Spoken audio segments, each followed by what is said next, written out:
Praise be to God and good morning to everyone. దేవునికి స్తోత్రములు చెల్లిస్తున్నాము. అందరికీ ఉదయకాలపు వందనాలు. Good morning. Okay. How are you all doing? అందరూ ఎలా ఉన్నారు? ఎవరు బాలేరా? అందరూ బాగా నిద్రపోయారా night? Did you all sleep well? అందరూ రాత్రి బాగా నిద్రపోయారా? No, I realize that the heat here is extreme in Vijayawada, so may the Lord protect you all from this heat. ఇక్కడ విజయవాడలో చాలా ఎండ ఎక్కువగా ఉంటుందని, ఆ ఎండ వేడిమి నుంచి దేవుడు మిమ్మల్ని అందరినీ కాపాడాలని నేను కోరుకుంటున్నాను. Okay, so we will get into a very important session. We are in the final week of Jesus. ప్రభు అయిన యేసుక్రీస్తు వారి జీవితంలో ఆఖరి వారం, దాన్ని గురించినటువంటి ఆ ప్రాముఖ్యమైన అంశంలోనికి ఇప్పుడు మనం వెళ్ళబోతూ ఉన్నాము. So the final week of Jesus, there's a debate going on about the authority of Jesus. ప్రభు అయిన యేసుక్రీస్తు వారి యొక్క జీవితంలో ఆ ఆఖరి వారంలో యేసుక్రీస్తు ప్రభు వారి యొక్క అధికారమును గురించి అనేకమైనటువంటి చర్చలు, వాదాలు మనం చూస్తాం. There's a dispute there about authority. Jesus is coming with the authority of God, but the religious leaders don't accept that. దేవుని యొక్క అధికారము కలిగిన వాడుగా ప్రభు అయిన యేసుక్రీస్తు వారు ఆయన కార్యాలు చేస్తూ ఉంటే, యూదులైనటువంటి ఆ మత నాయకులైన వారు దానిని అంగీకరించలేనటువంటి వారుగా ఉంటున్నారు. So there's a clash of authority in the final week of Jesus that leads to his death. అందుచేత ఈ దైవిక అధికారాన్ని గూర్చినటువంటి ఈ వాదము, సంఘర్షణ ప్రభు అయిన యేసుక్రీస్తు వారి యొక్క మరణానికి కూడా దారితీసినటువంటిదిగా ఉంది. So in the last session that we did yesterday, నిన్న మనం విన్నటువంటి ఆఖరి సెషన్లో we saw that the words and deeds of Jesus reveal his claims. He is saying that he is doing things with the very authority of God himself. ప్రభు అయిన యేసుక్రీస్తు వారు తనను గురించి తాను చెప్పుకున్నటువంటి మాటలు, ఆయన చేసినటువంటి కార్యములు, ఆయన దేవుని అధికారము కలిగినటువంటి వాడు అని రుజువుపరచబడ్డాయని మనం గమనించాం. And as Jesus continued his ministry doing these things, ఈ విధముగా ఆయన పరిచర్య చేస్తూ ప్రభువారు తన భూలోక పరిచర్య ముగింపులోనికి ఆయన వచ్చినప్పుడు his rejection by the authorities, the religious authorities, started getting intensified. ఈ యొక్క మత సంబంధమైన నాయకుల ద్వారా ప్రభు అయిన యేసుక్రీస్తు వారు తిరస్కరించబడడం, తృణీకరించబడడం అనేది చాలా తీవ్రమైనటువంటి స్థాయికి చేరుకుంది. Now as you read the synoptic gospels, మనము ఈ ఏకరూప మొదటి 3 సువార్తలను గమనిస్తూ ఉన్నట్లయితే you will see that the rejection is not because of his miracles. They accepted his miracles.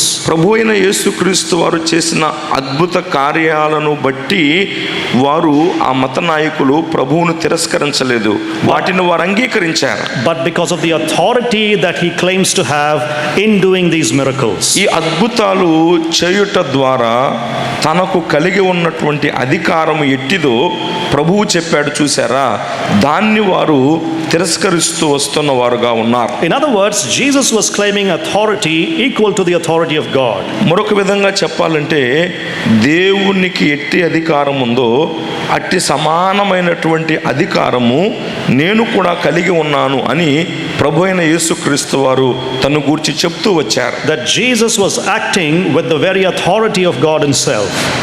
స్వయంగా దేవుని యొక్క అధికారముతోనే ప్రభు అయిన యేసుక్రీస్తు వారు ఈ కార్యములన్నీ చేస్తూ వచ్చాడు. Now that is a claim that the religious leaders rejected as blasphemy. దేవదూషణగా ఆ యూదా మత నాయకులు ప్రభువును తృణీకరించడానికి, ఆయన అధికారాన్ని ప్రశ్నించడానికి కారణం అదే.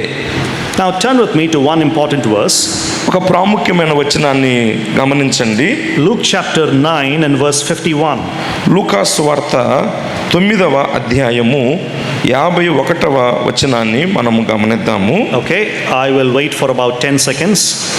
ఒక 10 సెకండ్స్ మేము ఆగుతాము. దయచేసి అందరూ లూకాసు వార్త 9వ అధ్యాయాన్ని తీయండి. లూకాసు వార్త 9వ అధ్యాయము 51వ వచనము. ఆయన పరమునకు చేర్చుకొనబడు దినములు పరిపూర్ణమగుచున్నప్పుడు ఆయన యెరూషలేమునకు వెళ్ళుటకు మనస్సు స్థిరపరుచుకొని తనకంటే ముందుగా దూతలను పంపెను. Okay, now listen very carefully, please. ఇక్కడ దయచేసి జాగ్రత్తగా వినండి. When you read the Gospel of Luke, లూకాసు వార్త మనము చదువుతున్నప్పుడు chapter 9 verse 51 is a turning point in the gospel. ఆ యొక్క సువార్తలో ఇప్పుడు మనం చదువుకున్న 9వ అధ్యాయములోని 51వ వచనము ఒక కీలకమైన మలుపు కలిగి ఉన్నటువంటి. Why? Because Jesus finished his ministry in Galilee. ఎందుచేతనంటే గలిలయలో అప్పటికి ప్రభువైన యేసుక్రీస్తు వారు తన పరిచర్యను ముగించి ఉన్నాడు. And he knows that his time for his departure has come. తాను వెడలిపోవలసినటువంటి సమయము సమీపించి ఉన్నది అని ప్రభువు ఎరిగిన వాడుగా ఉన్నాడు. And so he is leaving Galilee and is resolutely setting his face towards Jerusalem.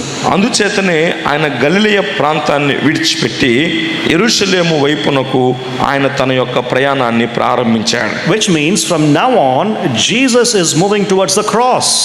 అంటే ఇక యెరూషలేము వైపునకు అంటే సిలువ కార్యము వైపునకు ఆయన ముందుకు సాగుతున్నాడు అని దాని అర్థం. Or in other words, మరి ఒక విధంగా చెప్పాలంటే Jesus is intentionally walking into the heart of hostility, into the heart of enmity. ప్రభువైన యేసుక్రీస్తు వారు తానే స్వచ్ఛందంగా విరోధుల యొక్క హృదయాలలోనికి ఆయన చొరబడుతున్నవాడుగా ప్రవేశిస్తున్నవాడుగా ఉన్నాడు. Or he is going into enemy territory. మరొక విధంగా చెప్పాలంటే శత్రువు యొక్క ప్రదేశములోనికి ప్రభువు వెళ్తూ ఉన్నాడు. Now as he goes towards Jerusalem, ప్రభువు ఆయన యెరూషలేము వైపుకు ఆయన వెళ్తూ ఉన్నప్పుడు in chapter 9 again, you can go home and read it. మీరు ఇంటికి వెళ్ళిన తర్వాత 9వ అధ్యాయాన్ని చదువుకోండి. He is rejected by a Samaritan village. అక్కడ సమరయ గ్రామస్తుల చేత ఆయన తిరస్కరించబడ్డాడు. And then he tells his disciples that the Son of Man has nowhere to lay his head. ఇక అప్పుడు ప్రభు అయినటువంటి యేసుక్రీస్తు వారు అంటాడు, మనుష్య కుమారుడు తలవాల్చుకొనుటకు స్థలము లేదు అంటాడు. So the journey towards Jerusalem, అంటే యెరూషలేము వైపుగా ప్రభువు యొక్క ప్రయాణం అనేటువంటిది, in that journey rejection of Jesus becomes the highlight of that journey. ప్రభువు తిరస్కరించబడడం, తృణీకరించబడడం అన్నటువంటిది యెరూషలేము వైపుగా ప్రభువు చేసే ప్రయాణంలో ఒక ముఖ్యమైనటువంటి సంగతిగా ఉంది. So rejection becomes the high point of his ministry from now on. ఇక ఇప్పటి నుండి తృణీకరించబడుట అన్నటువంటిది ప్రభువైన యేసుక్రీస్తు వారి యొక్క పరిచర్యలో ఒక ఉన్నతమైన పెద్ద అంశముగా ఉంది. And as he is moving towards the final week of his earthly life, ప్రభువు తన భూలోక జీవితములో ఆఖరి వారములోనికి ఆయన ప్రవేశిస్తూ ఉన్నప్పుడు the Jewish leaders had already assessed his claims and they rejected him.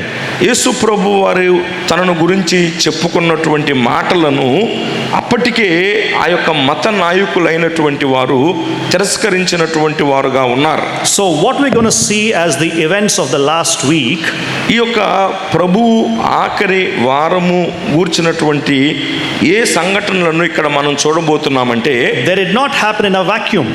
అది ఒక శూన్యతలో మరి జరిగినటువంటి పరిస్థితి కాదు. But all that Jesus did, the miracles and the claims and the rejection that happened, set the stage for the events of the last week in Jerusalem. అనుకోకుండా జరిగినటువంటివి కాదు. ప్రభువు తన గురించి చెప్పుకున్నటువంటి మాటలు, వాటిని మత నాయకులు తిరస్కరించడము, ప్రభువు ముందుకు సాగిపోవడం అన్నటువంటిది మరి ప్రభు అయిన యేసుక్రీస్తు వారి యొక్క ఆఖరి వారములో జరిగే కార్యాల కొరకు అవి ఒక వేదికగా అమర్చబడి ఉన్నాయి. And finally it leads to his death on the cross.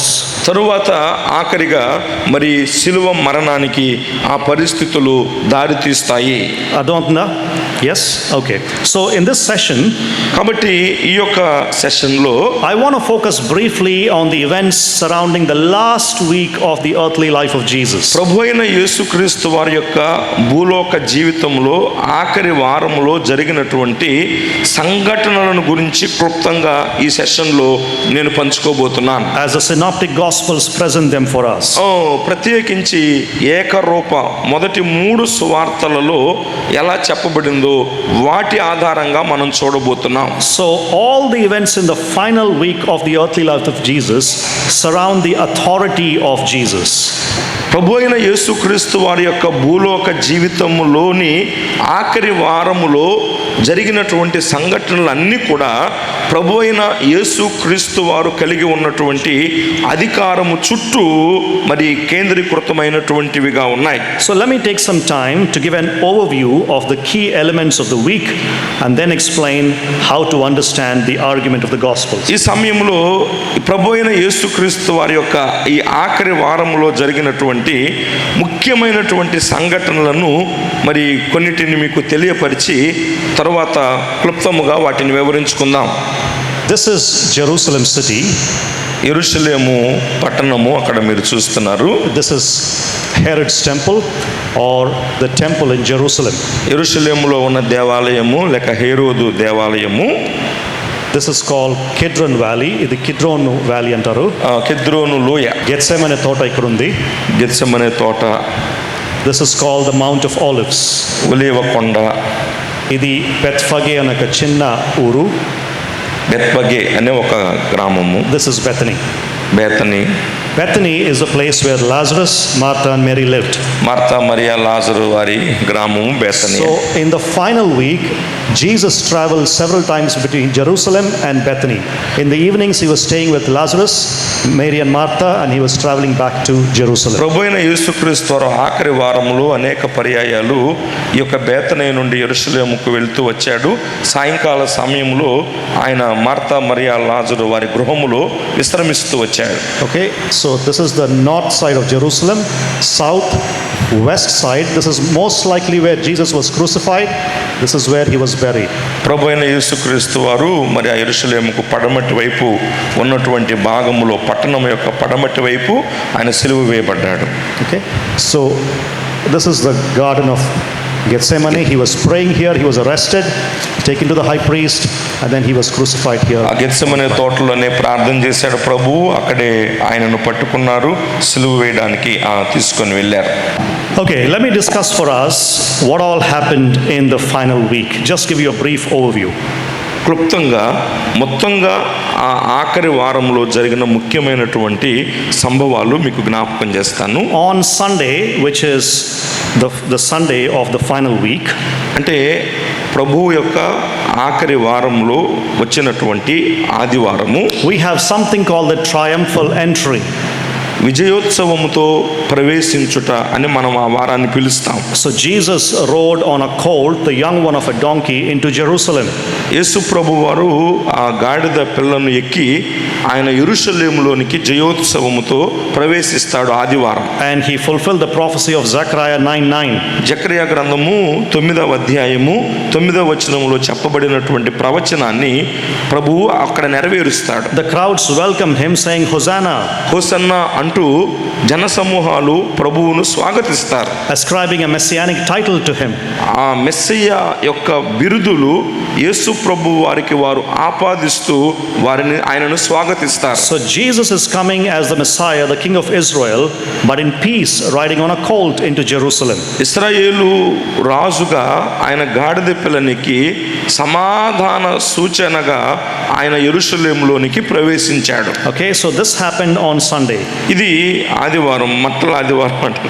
ఆ ఆదివారం రోజు జరిగింది అది. ఏమంటారు? మట్టల ఆదివారం. Palm Sunday they call it, yeah. So Jesus entered into Jerusalem. ఆ ఆదివారం రోజు ప్రభువైన యేసుక్రీస్తు వారు జయోత్సవముతో యెరూషలేములో ప్రవేశించాడు. Sunday evening, most likely he went back into Bethany. ఆ ఆదివారం రోజు సాయంత్రమే మరలా ఆయన బేతనీయకు తిరిగి వచ్చాడు. Monday, సోమవారం రోజు he returned to the temple. ఆయన దేవాలయంలోనికి యెరూషలేములోనికి వెళ్ళాడు. And he found some trade and profit and commerce going on in the temple. అక్కడ వ్యాపారం చేసేవారు, అమ్మేవారు, కొనేవారు, అక్కడ దేవాలయంలో జరుగుతున్న పరిస్థితులు చూశాడు. And Jesus drove them out. ప్రభువైన యేసుక్రీస్తు వారు వారందరినీ తోలివేశాడు. He cleared the temple, he cleansed the temple. దేవాలయమును ప్రభువారు శుద్ధి చేశాడు. As the divine Messiah, he took the authority to reform Judaism, and firstly to reform the temple, the most sacred space of Judaism. దేవుని మెస్సయ్యగా, యూదుల మెస్సయ్యగా, అధికారిగా వారికి పరిశుద్ధ స్థలమైనటువంటి దేవాలయమును ప్రభువైన యేసుక్రీస్తు వారు ఈ ఆఖరి వారంలో ఆయన శుద్ధి చేసినట్లుగా మనం చూస్తున్నాం. That is on Monday. సోమవారం రోజు, Most likely Monday evening he went back to Lazarus' home again in Bethany. దేవాలయము శుద్ధి చేసిన తర్వాత ఆ సోమవారం రోజు సాయంత్రము మరలా బేతనియకు మార్తా మరియా లాజరు గృహానికి తిరిగి వస్తాడు. The third day is Tuesday. మూడవ దినము మంగళవారం రోజు He comes back to Jerusalem. ప్రభువారు మరలా యెరూషలేమునకు వస్తాడు. It's a day of controversy. He starts speaking in parables to these people. ప్రజలతోటి ఆ ఉపమాన రీతిగా ఆయన మాట్లాడడం మొదలు పెడతాడు.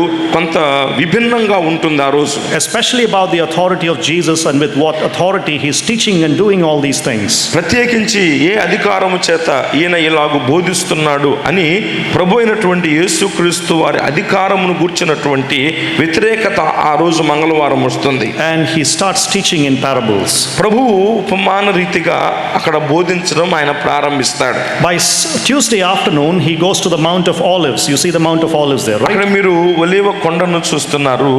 మంగళవారం రోజు మధ్యాహ్న సమయంలో ప్రభువారు ఒలీవ కొండకు వెళ్తారు. And there he predicts the destruction of the temple in Jerusalem. He can see the temple from there. ఆ కొండ మీద నుంచి ఆ యెరూషలేము దేవాలయాన్ని ప్రభువు చూస్తూ ఆ దేవాలయం యొక్క పతనమును గురించి ఆయన ప్రవచించేవాడుగా ఉన్నాడు. And he told his disciples about the eschatological events, the future events that are going to come, and we call this the Olivet Discourse. ఆ యొక్క కొండ మీదే ఒలీవ కొండ మీద ప్రసంగం అంటారు కదా. అంటే భవిష్యత్ కాలంలో తన యొక్క రాకడను గూర్చినటువంటి సంభవాలను ఆ మంగళవారం రోజు మధ్యాహ్నము ప్రభువైన యేసుక్రీస్తు వారు తన శిష్యులకు తెలియపరుస్తారు. Tomorrow morning first session I will spend 1 whole hour talking about the Olivet Discourse. రేపు ఉదయకాలము సెషన్ అంతా కూడా ఉదయకాలపు సెషన్ అంతా ఒలీవ కొండ మీద ప్రభువు చేసిన ప్రసంగాన్ని గురించిన ధ్యానమే ఉంటది. It's about the destruction of the temple, his prediction of the destruction, and also the future events at the return of the Son of Man. ఆ కొండ మీద యెరూషలేము ఆ దేవాలయం యొక్క పతనము, మనుష్య కుమారుని యొక్క రాకడను గురించినటువంటి సంగతులను ప్రభువు అక్కడ చెప్తారు. So where are we? Tuesday, right? కాబట్టి మనం ఏ రోజులో ఉన్నాం చెప్పండి? Tuesday. మంగళవారం. ఈ రోజు కూడా మంగళవారం. Okay. Next Wednesday. తర్వాత బుధవారం రోజు Wednesday, there is not much mentioned in the Gospels. ఈ యొక్క బుధవారం రోజు ఏం జరిగిందన్న దాని గురించి సువార్తలలో ఎక్కువ ప్రస్తావన లేదు. But if you read Mark 14 and John chapter 12, they say that the chief priests and the religious leaders, they started plotting against Jesus to kill him. Mark సువార్త 14, యోహాను సువార్త 12 అధ్యాయాల్లో మనం గమనించినప్పుడు ఆ ప్రధాన యాజకులు, పెద్దలు, శాస్త్రులు ప్రభువైన యేసుక్రీస్తు వారిని చంపాలి అనే ఆలోచన చేస్తారు అని వ్రాస్తున్నాడు. Okay, so that's Wednesday. అది బుధవారం రోజు జరిగినటువంటి సంఘటన. Thursday, గురువారం రోజు Jesus both prepared himself and his disciples for his death. తన యొక్క మరణము కొరకు తన శిష్యులను అదే రీతిగా ప్రభువు తనను తాను సిద్ధపరుచుకునటం మనం చూస్తాం. That evening he celebrated the Passover meal with his disciples. ఆ యొక్క గురువారం రోజు సాయంత్రమే తన శిష్యులతో ఆయన పస్కాను భుజించినటువంటి వాడుగా ఉన్నాడు. And we saw yesterday he instituted the Lord's Supper. అంతేకాదు నిన్న కూడా మనం జ్ఞాపకం చేసుకున్నాము. ఆ రోజు ప్రభురాత్రి భోజనమును ఆయన ప్రారంభించాడు. And after singing a hymn, they went to the Garden of Gethsemane in the night. వారు కీర్తన పాడి మరి గెత్సెమనే తోటకు అక్కడి నుంచి వారు వెళ్తారు. And Gethsemane is to the east side of the temple. అక్కడ మనం గమనిస్తే గెత్సెమనే తోట దేవాలయానికి తూర్పు వైపుగా మనకు కనబడుతుంది. So you come out of the Temple Mount into the Kidron Valley, up and right side is Gethsemane. అంటే ప్రభువైన యేసుక్రీస్తు వారు దేవాలయం నుంచి వచ్చి కెద్రోను లోయ దాటి ఆయన గెత్సెమనే తోటలోనికి ఆయన వెళ్తున్నాడు. There Jesus was praying in agony. అక్కడ వేదనతో ప్రభువైన యేసుక్రీస్తు వారు ప్రార్థన చేస్తాడు. He was betrayed, arrested. అక్కడే ఆయన మరి సైనికుల చేత కొట్టబడతాడు. He was deserted by his disciples. అలాగే తన శిష్యుల చేత ఆ Gethsemane తోటలోనే విడవబడతాడు. So there's false trial with the high priest and also with Pilate. ప్రధాన యాజకుడు అలాగే పిలాతు కూడాను ప్రభువును విమర్శించినటువంటి వారుగా ఉన్నారు. And they planned to crucify him early morning on Friday. శుక్రవారము ఉదయమున ప్రభువును సిలువ వేయడానికి వారు ప్రణాళిక చేసినట్లుగా So చూస్తాం. on Friday, కాబట్టి ఇక శుక్రవారము he takes up his cross and he starts walking towards Golgotha. తన యొక్క సిలువను మోసుకుంటూ ప్రభువారు గొల్గొతా వైపుకు ఆయన నడుస్తూ ప్రారంభిస్తాడు. Golgotha means place of skull. Golgotha అంటే కపాలం అనబడిన స్థలము. Okay, and there he was crucified by afternoon. అక్కడ మధ్యాహ్న కాల సమయంలో ప్రభు అయిన యేసుక్రీస్తు వారు సిలువ వేయబడతాడు. And he died between two criminals. ఇద్దరు నేరస్తుల మధ్య సిలువ వేయబడి ఆయన మరణిస్తాడు. And very quickly that evening, ఆ యొక్క సాయంత్రంలోనే చాలా త్వరగా మనం వేగంగా he was buried. ప్రభువారు సమాధి చేయబడతాడు. He was given an honorable burial by Joseph of Arimathea and some of his disciples. అరిమత్తెయ యోసేపు అలాగే తనతో కూడా కొంతమంది శిష్యులు కలుసుకొని గౌరవ స్త్రీలతో గౌరవమైనటువంటి రీతిగా ప్రభు సమాధిలో ఉంచబడతాడు. So Friday evening he's in the tomb. శుక్రవారం రోజు సాయంత్రము ప్రభు సమాధిలో పెట్టబడ్డాడు. Saturday full day he's in the tomb. శనివారము పూర్తిగా ప్రభు సమాధిలోనే ఉన్నారు. Sunday early morning when the women disciples go to see his tomb is open and he is risen from the dead. మరి కొందరు స్త్రీలు ప్రభు అయిన యేసుక్రీస్తు వారి సమాధి దగ్గరకు వస్తున్నప్పుడు ఆదివారము వేకువజామున ఆయన పునరుద్ధానుడై తిరిగి లేచాడు. Okay, so this is the final week of Jesus. This is the overview of the final week of Jesus. కాబట్టి మొత్తంగా ప్రభువు యొక్క ఆఖరి వారము భూమి మీద ఉన్నటువంటి ముఖ్యమైన సంఘటనలు. Now I want to look at three things that talk about the authority of Jesus and that got him into trouble with the authorities. ఈ యొక్క వారంలో జరిగినటువంటి మూడు ముఖ్యమైనటువంటి సంభవాలు ఆ యొక్క మత సంబంధమైన నాయకులను చాలా కలవరపరిచినటువంటి ఒక మూడు సందర్భాలను నేను జ్ఞాపకం చేయాలనుకుంటున్నాను. వచ్చిందా? The first one. మొట్టమొదటిది గమనిద్దాం. Jesus entered the city on a colt, on a donkey, evoking a claim of kingship or messiahship. రాజు మెస్సయ్య అనేటువంటి బిరుదుతో ప్రభు అయినటువంటి యేసుక్రీస్తు వారు గాడిదను ఎక్కి యెరూషలేమునకు ఆయన జయోత్సవముతో ప్రవేశించిన సందర్భం. Now listen carefully please. దయచేసి జాగ్రత్తగా వినండి. Already because of his claims, అప్పటికే ప్రభు తనను గురించి తాను చెప్పుకున్నటువంటి ఆ మాటలను బట్టి, already because of the following that he had, అప్పటికే ప్రభువును వెంబడిస్తూ ఉన్నటువంటి ప్రజల సమూహాన్ని బట్టి, already because of his claims that they thought to be blasphemous, ఇదిగో దేవదూషణ ఈయన చేస్తున్నాడు అని అప్పటికే ఆ మత నాయకులు ప్రభువు మీద ఆరోపించడాన్ని బట్టి they were angry at him. ప్రభువు మీద అప్పటికే వారు చాలా కోపంగా ఉన్నారు. They rejected him. వారు ఆయనను తృణీకరించారు. Now what Jesus is going to do in this last week, these events are going to take him to the cross. అయితే ఈ ఆఖరి వారములో ప్రభువు చేసేటువంటి ఈ కార్యాలు అవి ఆయన సిలువకు మరణానికి అప్పగించడానికి దారి తీసేటువంటివిగా ఉంటున్నాయి. They drive him to the cross. వారు ఇక ఆయనను సిలువ వేయడానికి తీసుకువెళ్తారు. So the point is, Jesus is walking into hostility, into enemy territory. కాబట్టి ఇక్కడ గమనించవలసిన విషయం ఏంటంటే శత్రువు యొక్క ప్రదేశంలోనికి విరోధులున్నటువంటి పరిస్థితుల్లోనికి ప్రభువైన యేసుక్రీస్తు వారు ప్రవేశిస్తున్నాడు. And as he is entering on a colt with a messianic claim. ఆయన మెస్సియగా చెప్పుకొనుచు గాడిదని ఎక్కి ఆయన ఆ శత్రువు కోటలోనికి ప్రవేశిస్తున్నటువంటి వాడుగా ఉన్నాడు. Look at Matthew chapter 21 verses 1 through 9. మత్తయి సువార్త 21వ అధ్యాయం తీయండి దయచేసి. మొదటి 9 వచనాలలో ఈ సందర్భాన్ని మనం చూడగలుగుతాము. This is also in Mark 11:1 to 10.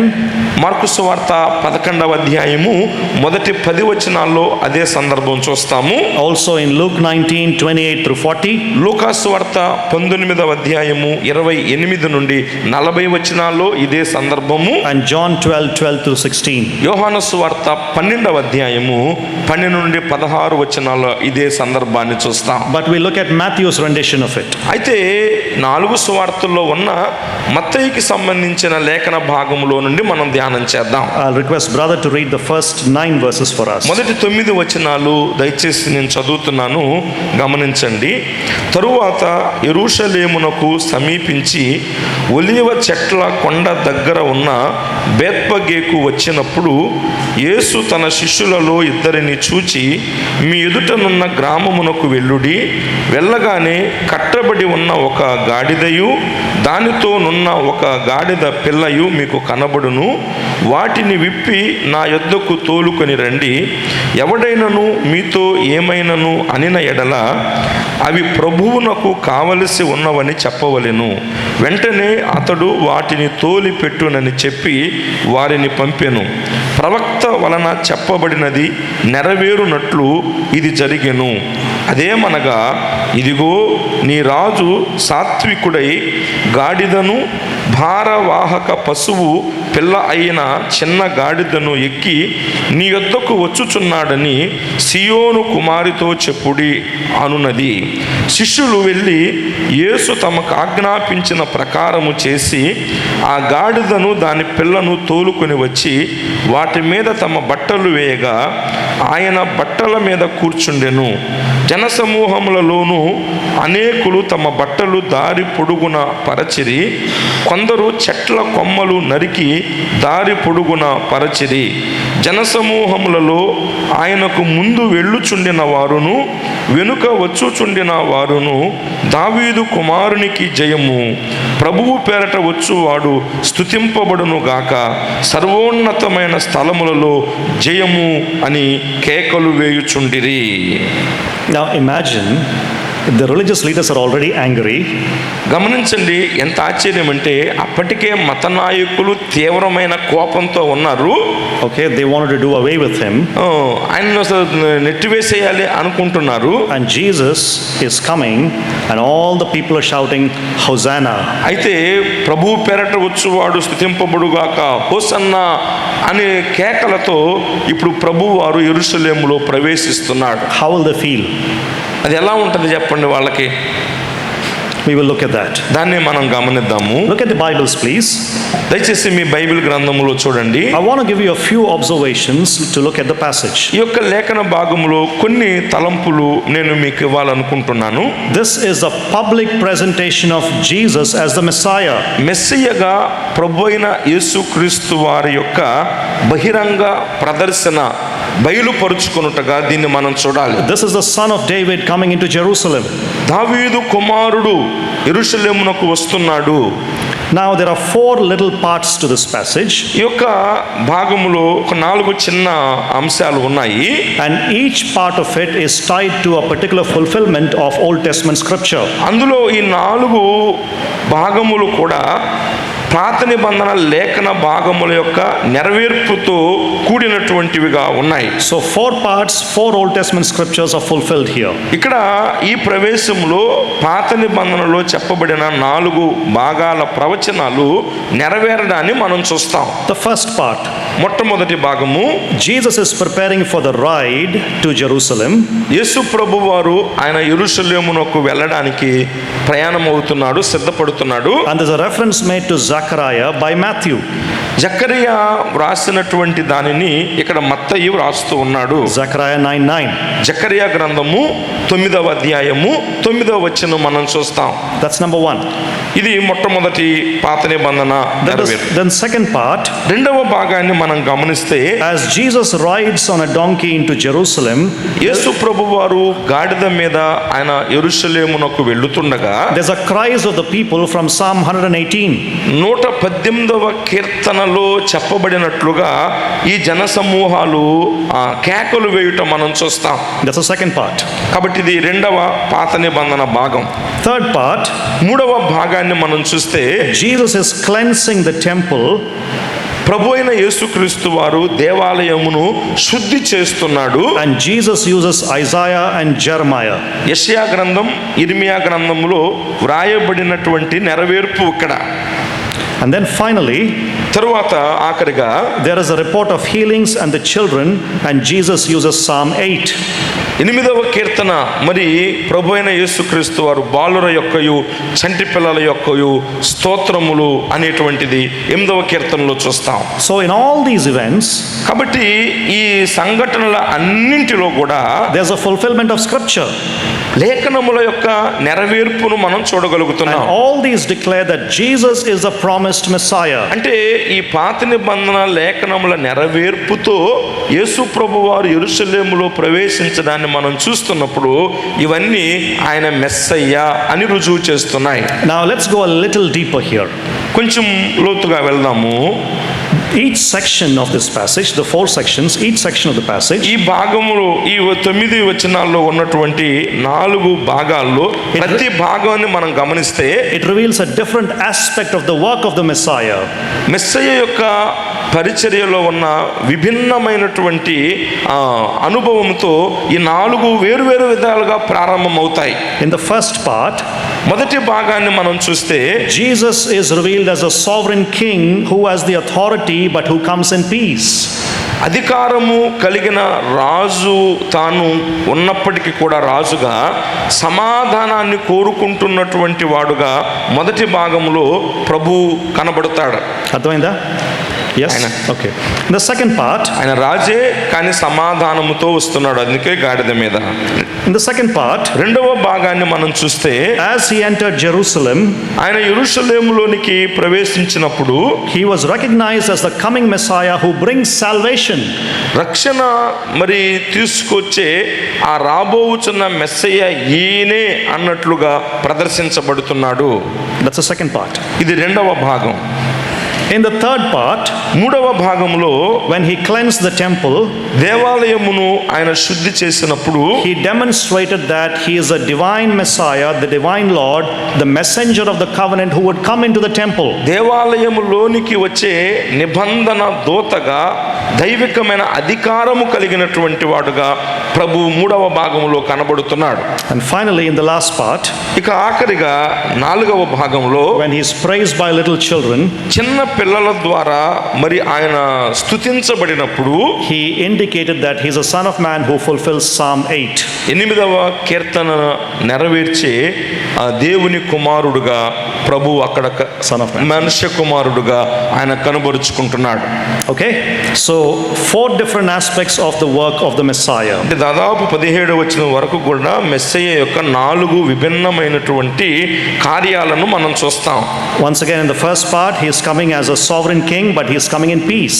మొట్టమొదటి భాగంలో సార్వభౌముడైన రాజు అయినప్పటికీ కూడా శాంతి దూతగా ఆయన గాడిద మీద వస్తున్నాడు. In number 2, he is a Messiah who brings salvation. రెండవ భాగంలో రక్షించే మెస్సయ్యగా ఆయన వస్తున్నాడు. Number 3, he is a divine Messiah, the divine Lord who cleanses the temple, and he is the messenger of the covenant who comes into the temple. మూడవదిగా దేవాలయంలోనికి వచ్చే నిబంధన దూతగా అధికారము కలిగినటువంటి వాడుగా దేవాలయాన్ని శుద్ధి చేస్తున్నటువంటి వాడుగా మనం చూస్తాం. And in the last one, he is the son of man who fulfills Psalm 8. ఆఖరిగా 4వదిగా 8వ కీర్తనను నెరవేరుస్తున్న మనుష్య కుమారుడుగా ప్రభువును మనం చూస్తాం.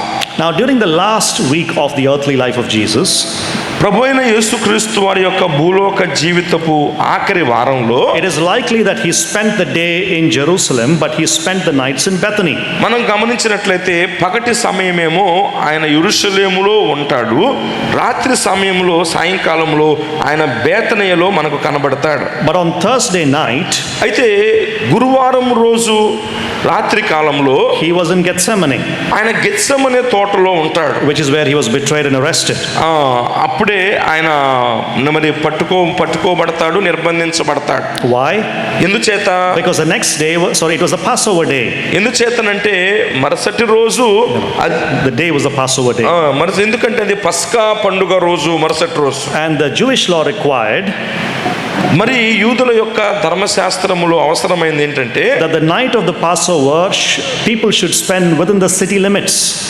ఆ యొక్క పస్కా పశువు అనేటువంటిది వధించబడబోయే పస్కా పశువు పట్టణపు పరిధిలోనే ఉండాలి. People should spend the Passover within the city limits. మరి ప్రజలు ఆ యొక్క పట్టణపు పరిధి లోపలే ఉండాలన్నమాట ఆ పస్కా పండుగ సమయంలో. Yeah, so Bethany came outside the city limits. అయితే బేతనియ యెరూషలేము పట్టణానికి వెలుపటి ప్రదేశంగా ఉంటుంది. So Jesus on Thursday night to celebrate the Passover, he was within the city limits, he was in Gethsemane. అందుచేతనే పస్కాను ఆచరించాలంటే యెరూషలేము పట్టణము లోపలే ఉండాలి కనుక ఆ రాత్రి ప్రభువైన యేసుక్రీస్తు వారు గురువారం రాత్రి యెరూషలేములోనే ఆయన ఉన్నాడు. But now let's come back to Sunday. He is entering Jerusalem. గమనించండి, ఈ మనస్సులో తలంపు ఉంచండి. ఆదివారము మనం వస్తే ఆయన యెరూషలేములో జయోత్సవముతో ప్రవేశించాడు. Now listen very carefully, please. ఇక్కడ దయచేసి జాగ్రత్తగా వినండి. He sent 2 of his disciples ahead of him. తనకు ముందుగా తన శిష్యులను ఆయన పంపిస్తూ ఉన్నాడు. Luke 22 says it's Peter and John.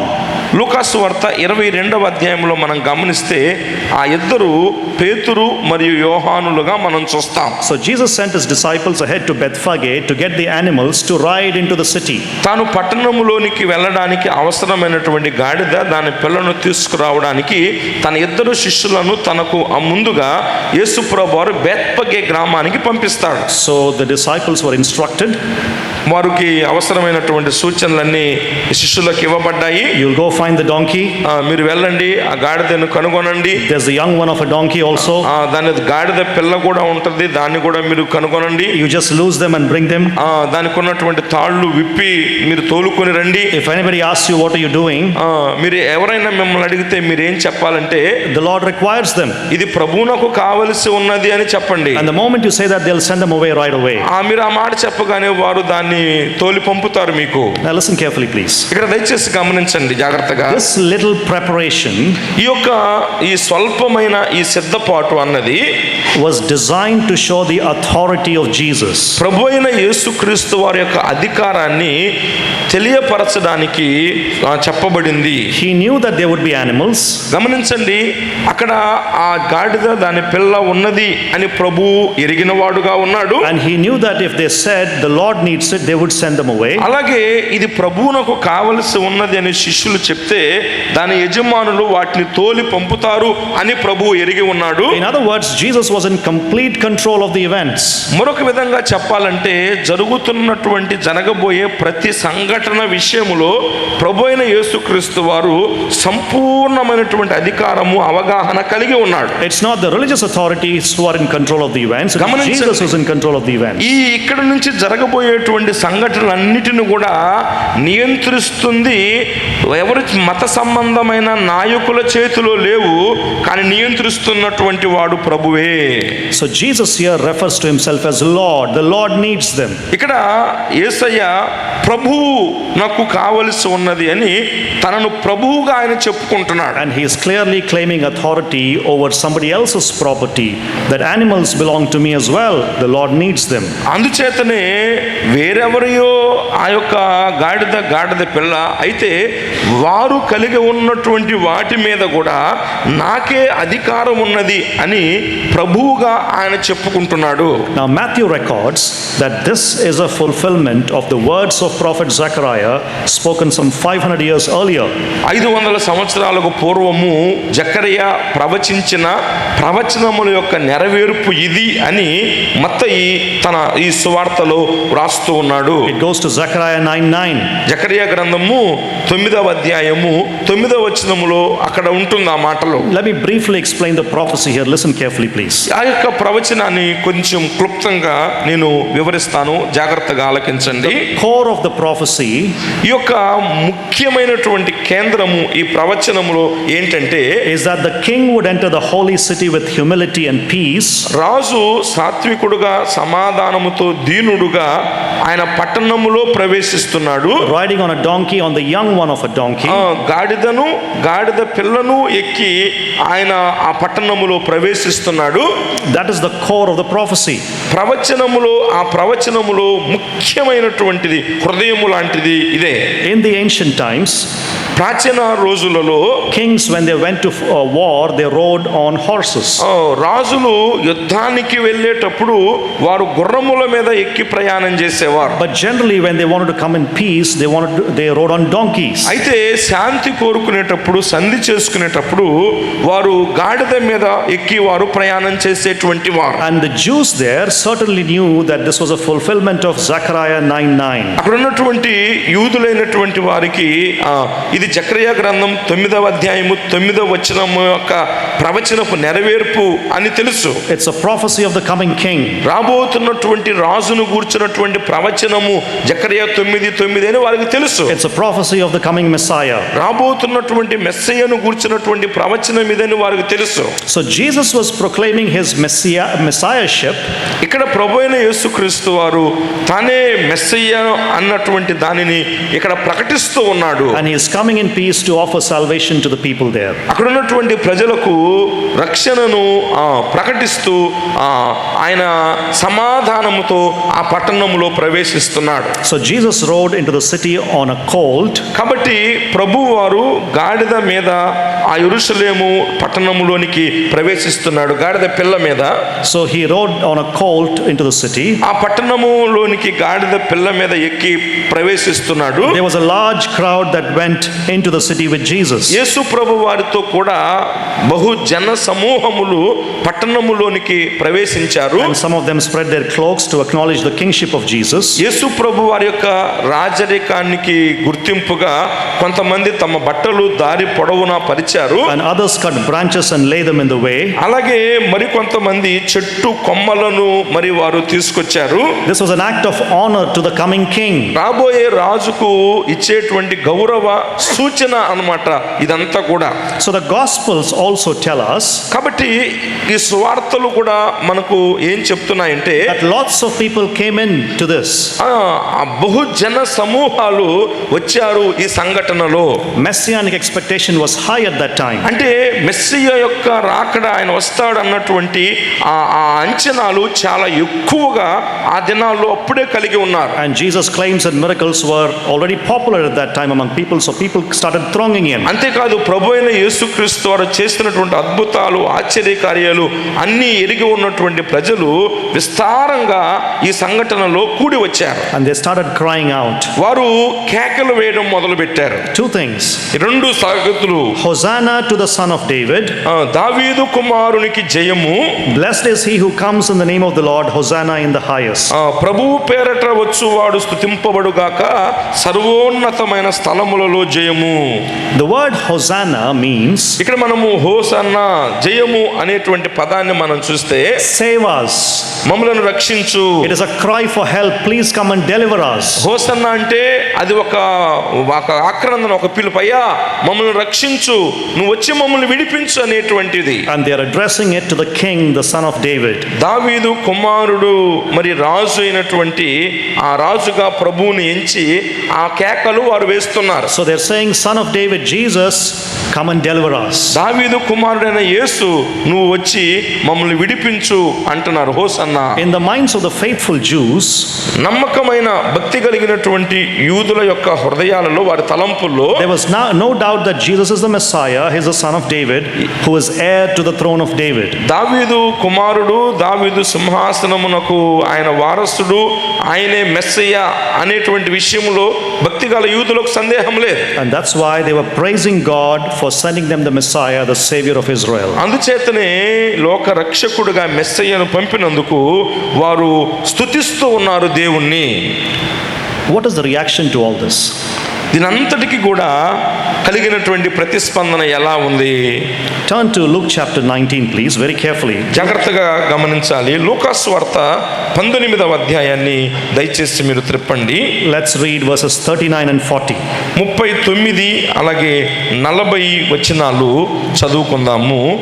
ఆ సమూహములో ఉన్న కొందరు పరిసయ్యులు, బోధకుడా నీ శిష్యులను గద్దింపుమని ఆయనతో చెప్పగా, ఆయన వారిని చూచి, వీరు ఊరకుండిన ఎడల ఈ రాళ్ళు కేకలు వేయునని మీతో చెప్పుచున్నాను నేను. The Pharisees didn't like it. పరిసయ్యులకు ఏమి నచ్చలు అక్కడ జరుగుతుంది. How did they react? వారు ఎలా ప్రతిస్పందించారు? They say, Jesus, stop that. బోధకుడా వారికి ఆపు అంటున్నారు.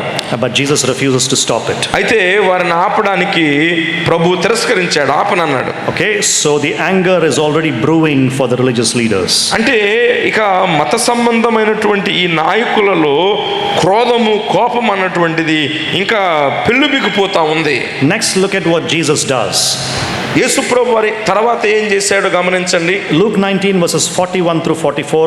Look at that passage very carefully. 41 నుంచి 44 వచనాలు దయచేసి జాగ్రత్తగా అయ్యా దేవుని వాక్యాన్ని తీసి చూడండి. ఆయన పట్టణమునకు సమీపించినప్పుడు దానిని చూచి దాని విషయమై ఏడ్చి, నీవును ఈ నీ దినమందైనను సమాధాన సంబంధమైన సంగతులను తెలుసుకొనిన ఎడల నీకెంతో మేలు, కానీ ఇప్పుడు అవి నీ కన్నులకు మరుగు చేయబడి ఉన్నవి. ప్రభువు నిన్ను దర్శించిన కాలము నీవు ఎరుగకుంటివి గనుక నీ శత్రువులు నీ చుట్టూ గట్టు కట్టి ముట్టడి వేసి అన్ని ప్రక్కలను నిన్ను అరికట్టి నీలోనున్న నీ పిల్లలతో కూడా నిన్ను నేల కలిపి నీలో రాతి మీద రాయి నిలిచి ఉండనీయని దినములు వచ్చునని చెప్పెను. See what Jesus is doing?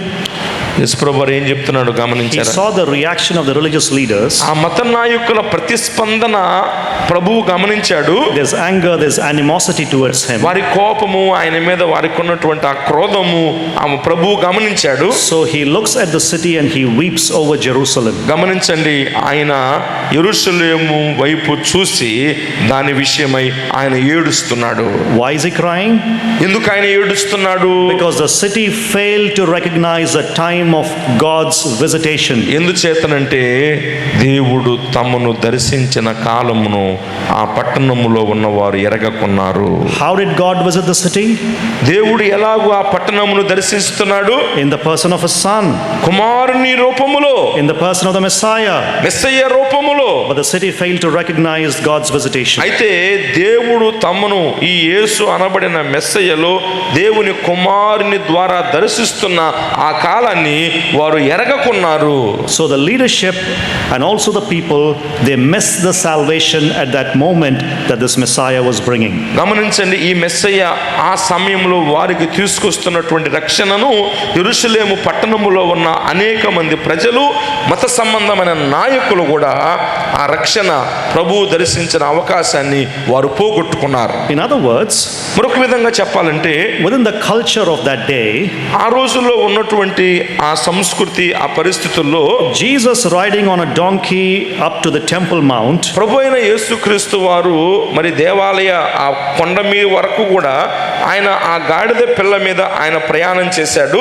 that event spoke more powerfully than words itself.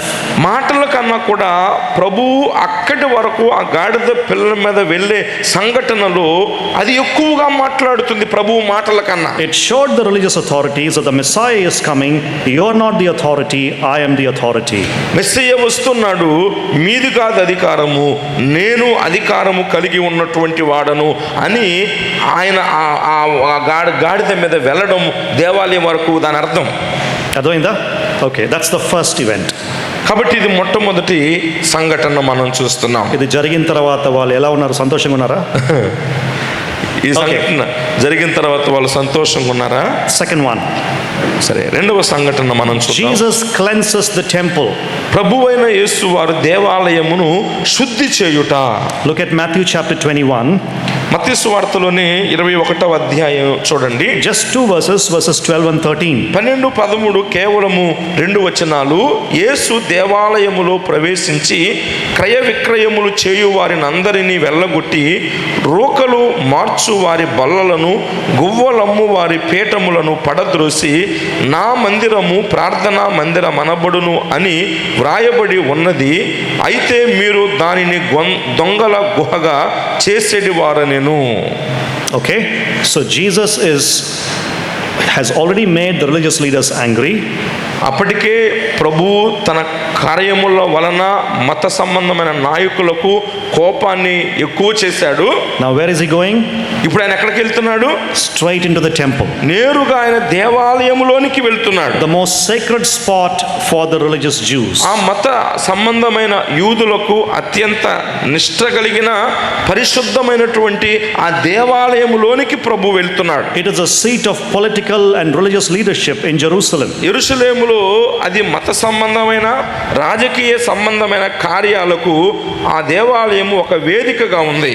And he goes in ఆయన దేవాలయంలోనికి వెళ్ళాడు. and he starts driving the money changers and the sellers of doves out. అక్కడ ఉన్నటువంటి గువ్వలు అమ్మే వారిని, రోకలు మార్చే వారిని, క్రయ విక్రయాలు చేసే వారిని ఆయన వెళ్ళగొట్టడం ప్రారంభించాడు. The cleansing of the temple is a significant messianic act. గమనించండి, యేసు ప్రభు వారు దేవాలయాన్ని శుద్ధి చేయుట అన్నటువంటిది ప్రాముఖ్యమైనటువంటి మెస్సయ్య చేసే పనులలో ఒకటిగా ఉంది. It is the work of the son of David.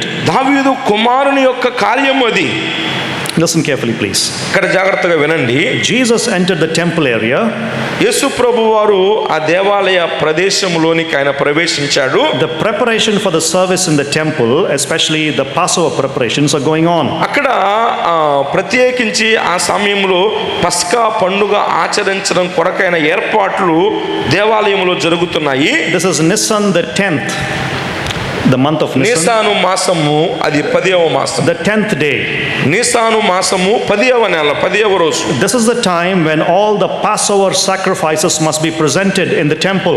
దేవాలయములో ఈ పస్కా పశువులన్నిటిని కూడాను మరి తీసుకొని వచ్చి అక్కడ అందించేటువంటి రోజు ఆ రోజు. And the priests would examine the animals to be sacrificed. అక్కడ ఉన్నటువంటి యాజకులైనటువంటి వారు ఆ తీసుకురాబడిన ఆ పస్కా గొర్రెపిల్ల ఆ పశువులను పరీక్షించేటువంటి వాడుగా And ఉంటారు. he needs to approve those animals. ఆ యొక్క జంతువులను ఇవి బలికి సరిపోయినవే అని ఈ యాజకులు నిర్ధారించాలి. So Jesus is going into the temple. ఆ పరిస్థితులలో యేసు ప్రభు వారు దేవాలయములోనికి ప్రవేశించాడు. He is not just going in as the Messiah, మెస్సయ్యగా ఆయన దేవాలయములోనికి ప్రవేశించడము మాత్రమే కాదు, but he is also going there as a lamb, presenting himself as a lamb who is going to die for the sins of the people. గమనించండి, ప్రజల పాపము కొరకు బలి అవుతున్న దేవుని గొర్రె పిల్లగా తన్ను తాను కూడా సమర్పించుకోవడానికి, కనుబరుచుకోవడానికి ఆయన దేవాలయములోనికి వెళ్ళాడు. Now this is a highly provocative messianic claim that Jesus is making about the temple. దేవాలయమును గురించి మరి ప్రభు అయినటువంటి యేసుక్రీస్తు వారు మరి మెస్సియగా ఆయన తీవ్రమైనటువంటి గద్దింపుతో చెప్పినటువంటి చేసిన కార్యాల్లో ఇదొకటి. And he is acting like a reformer here with divine authority by disrupting the temple commerce. గమనించండి, దేవాలయములో ఉన్నటువంటి క్రయ విక్రయాలు చేసేవారిని, రోకలు మార్చేవారిని వెళ్ళగొట్టడము ద్వారా మరి ప్రభు అయిన యేసుక్రీస్తు వారు మెస్సియగా అధికారపూర్వకంగా ఆయన ఆ యొక్క కార్యాన్ని జరిగిస్తున్నాడు. The religious leaders have only two choices now. ఇప్పుడు అక్కడ ఉన్నటువంటి మత నాయకులకు రెండు దారులు ఉన్నాయి, ఎంపికలు. Now listen carefully, please. ఇక్కడ వినండి జాగ్రత్తగా. If you are doing some miracles in Galilee and making some claims, that's okay. ఎక్కడో గలిలయలో ఏదో అద్భుతాలు చేసుకుంటూ నేను ఇది అని ప్రభు చెప్పుకుంటే ఆ గలిలయ వరకు పర్వాలేదు. If you come on a donkey and claim to the Messiah, that is also a little okay. గాడిద పిల్ల మీద ఎక్కి యెరూషలేముకి వచ్చి మెస్సయ్యను అని చెప్పుకున్నా కూడా పర్వాలేదు. But you come right into the temple. కానీ నేరుగా దేవాలయంలోకి వచ్చావు. That is a seat of political authority, religious authority. మత సంబంధమైన, రాజకీయ సంబంధమైన అధికారాలకు వేదిక అది. And you are saying you have authority and not us. కానీ ప్రభు ఏమంటున్నాడంటే, ఏంటి మాకు లేదు అధికారము. They are thinking he has authority, not us. ప్రభువు మాకు లేదు అధికారము, నీకుందని చెప్తున్నాడు ఏంది అనుకుంటున్నారు. వాళ్ళు అనుకుంటున్నారు that they don't have authority and he has authority. మాకు లేదు అధికారము, మరి ప్రభు ఈయనకుందని చెప్తున్నాడు ఏంది అనుకుంటున్నారు. So he is by his action showing that he has authority over the temple. తన యొక్క కార్యముల ద్వారా ఈ దేవాలయం మీద మీకు కాదు నాకుంది అధికారం అని ఆయన క్రియ రూపములు అక్కడ చూపిస్తున్నాడు. And you have only two options. ఇప్పుడు మత నాయకులారా, మీకుంది రెండే దారులు. Either you accept me and come on my side and repent. మీరు మార్పు చెంది పశ్చాత్తాపడి నా దారిలోకి నా పక్షంగానైనా రావడం ఒక అవకాశం. Or లేదంటే you go against me and you kill me. నాకు విరోధులుగా లేచి నన్ను చంపడము మరొక మార్గం. In other words, Jesus is not merely criticizing the temple operation. ఇక్కడ మీరు గమనించినట్లయితే ఏదో దేవాలయంలో జరుగుతున్నటువంటి తప్పుడు కార్యాలను మరి ప్రభువైన యేసుక్రీస్తు వారు విమర్శించడము సరిచేయడం అనేది మాత్రమే కాదు ఇక్కడ.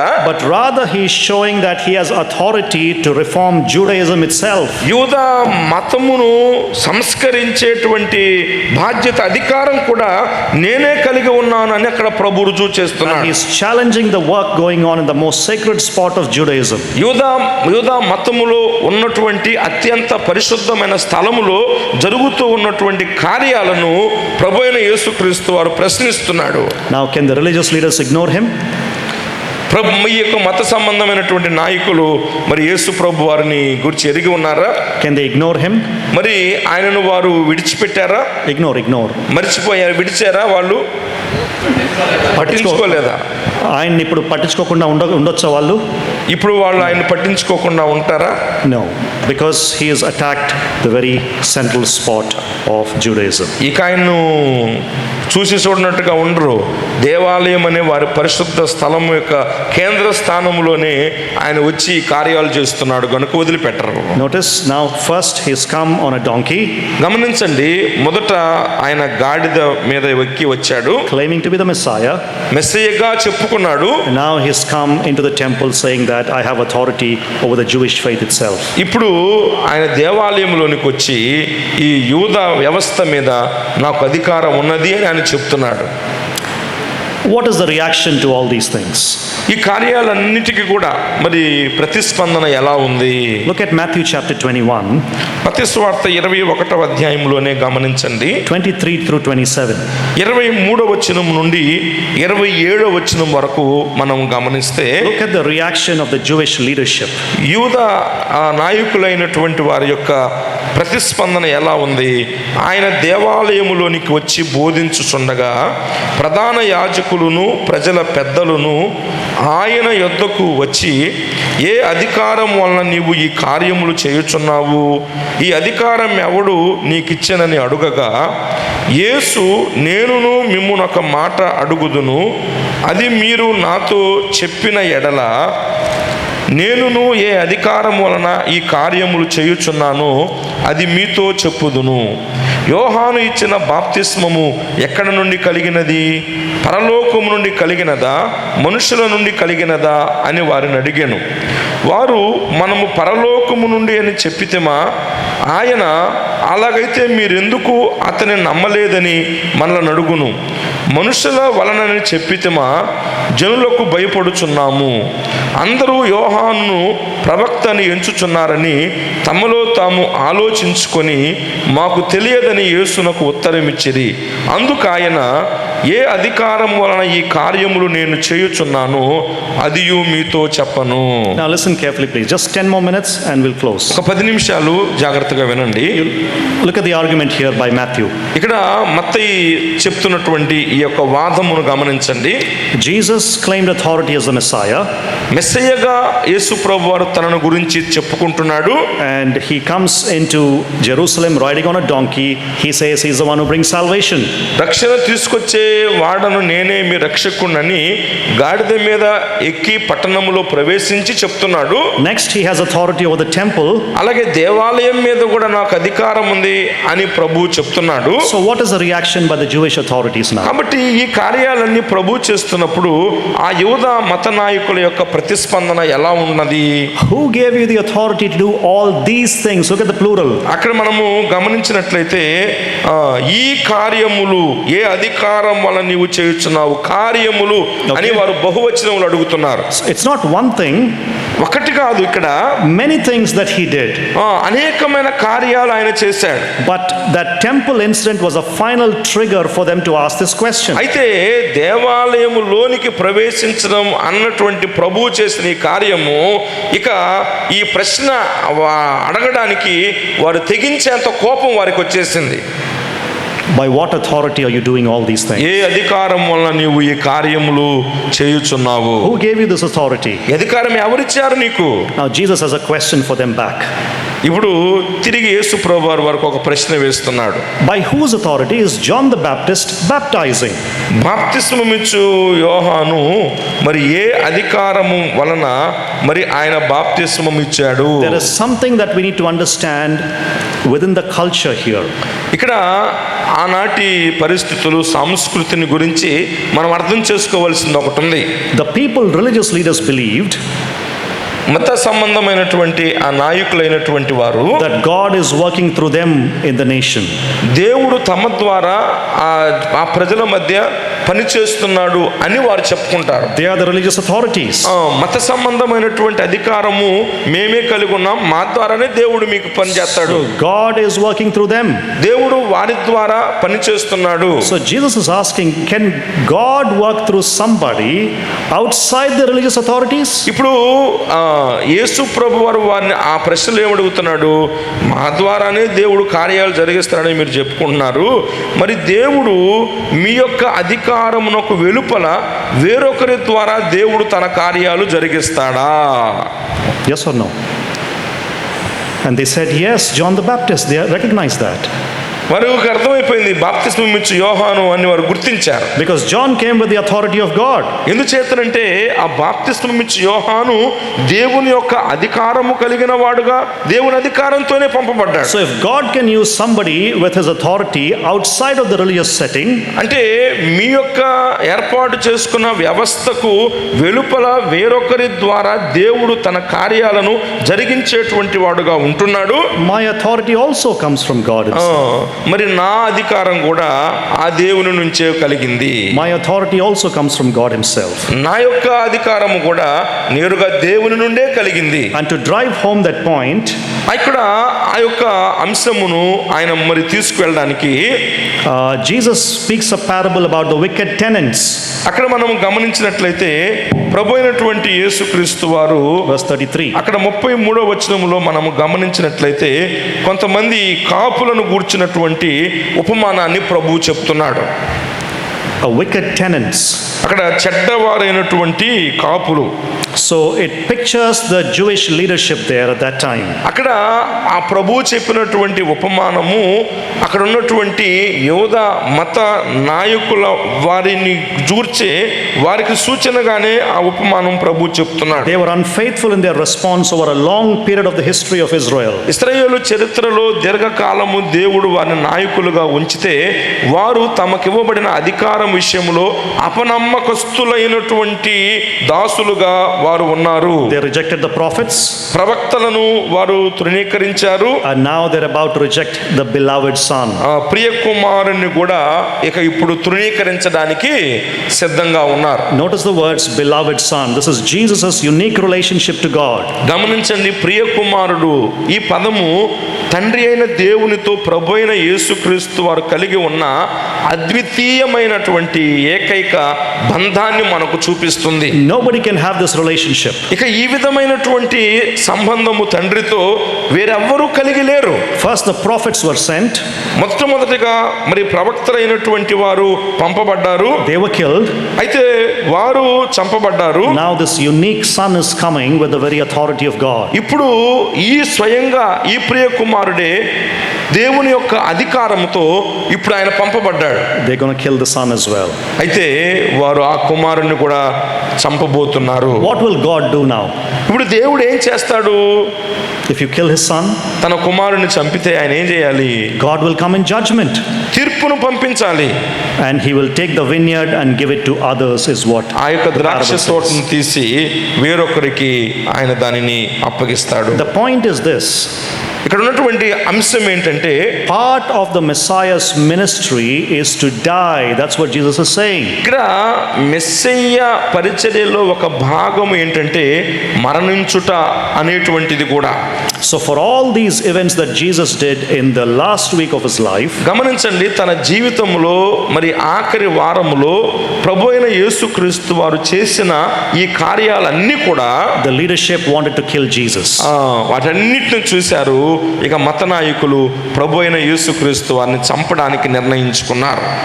అర్థమైందా? అర్థమైందా? Yes, no? Yes, okay. Applications. అన్వయాలు మనం చూద్దాము. Number 1. మొట్టమొదటిది అక్కడ ఫస్ట్ వచ్చిందా సెకండ్ వచ్చిందా? First, okay. Number 1, often devoutly religious people oppose Jesus and criticize his words. చాలా తరచుగా మరి ఈ యొక్క మత సంబంధమైనటువంటి నాయకులైన వారు ప్రభు అయిన యేసుక్రీస్తు వారిని వ్యతిరేకించుతున్న వారుగా, ఆయన అధికారాన్ని ప్రశ్నిస్తున్నటువంటి వారుగా ఉన్నారు. It happens even today. నేడు కూడా అలాగూ జరగవచ్చు. There's a spiritual hardening in many people because of sin. పాపమును బట్టి ఆత్మీయ కాఠిన్యము అనేక మంది హృదయాల్లో మనం చూస్తూ ఉన్నాం. And the god of this age has blinded the eyes of the people as well.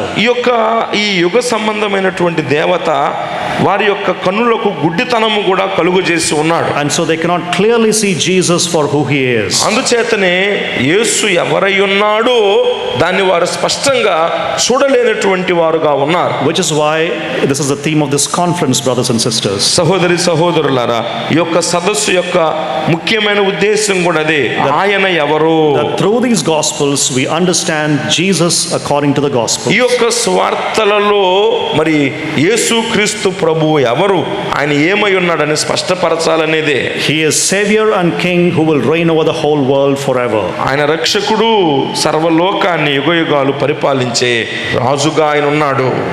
So often devoutly religious people will criticize Jesus.